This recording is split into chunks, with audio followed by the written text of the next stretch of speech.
Joseph Abramson, Bala Kenwood. First, I just want to say, electric car chargers, we need more of them. Other townships have free ones, so let's do it. Second, with regards to what a lot of people are here to speak about, there's a sign there that says trial by social media. And the last time I spoke here, I mentioned that the representative, our elected representative, already made a Facebook post condemning the police department's actions. This was a week or two before the police released their video. So that's what we're dealing with here, where there's three sides to every story. Nobody wants to hear the other side. And people have this binary where it's black or white, but it's not. We have two things here. One, had the woman pulled over right away, we would not be here today. She did pull over and then left. What does that tell the police officer? And two, yes, had the police officer de-escalated the situation, maybe this wouldn't be here. But it's not a race issue, because we know for a fact, based on the video, that the first time the police officer knew the race of the occupant was when he got out of his vehicle to approach the car. Right? So what we have here is the commissioners listening to a mob and take a one-day suspension to 10. Now, the police department said that there were violations that the police officer, there were policies that the police officer violated. One was the body camera, and two was the de-escalation. Tasing wasn't mentioned. Taser was appropriate. So you have a 10-day suspension for a body cam violation and a not acting inappropriate. So how long does each one work? Because the police officers should know.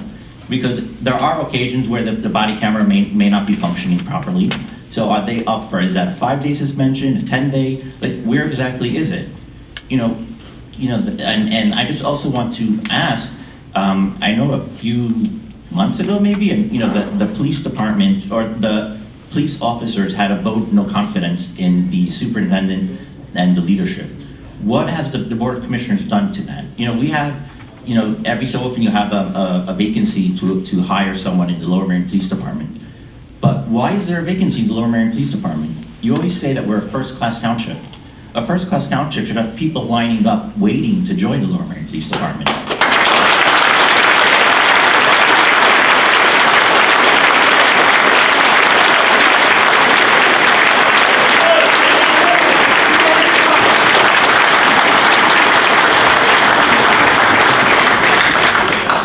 Is the pay of the Lower Merion Police Department on par with the rest? Are the amenities on par with the rest? Are the fringe benefits on par with the rest? I've dealt with the police department here, both as someone who's being pulled over, both as someone who's watching them, and this is just to behavior. When I was pulled over, they had to actually ask for backup due to the situation. And while I was talking to the police officer, the number one reason, or maybe not number one, so I don't want to put them on the spot, but one of the major reasons that determine whether you're going to get a ticket or a warning is don't act like a jerk. That's really it.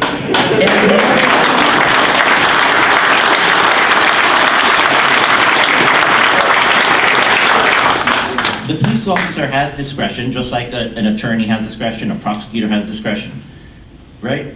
People need to know, and it's on the Lower Merion's website, where what to do when pulled over by a cop. And they mentioned it's not the right time to argue when you're pulled over. Have you ever seen a video? Have you ever seen a court case? Have you ever seen anything where a person argues with a cop on scene and wins? It doesn't happen. People need to know when you're pulled over by a cop, take it, don't say anything, fight them in court. I'm sure the cops don't mind going to court, they get paid for it. So, don't argue when you're pulled over. And if you do this 10-day suspension, you will be sending a message to the police departments. Like I said, Philadelphia, Chicago, New York, Baltimore, Cleveland.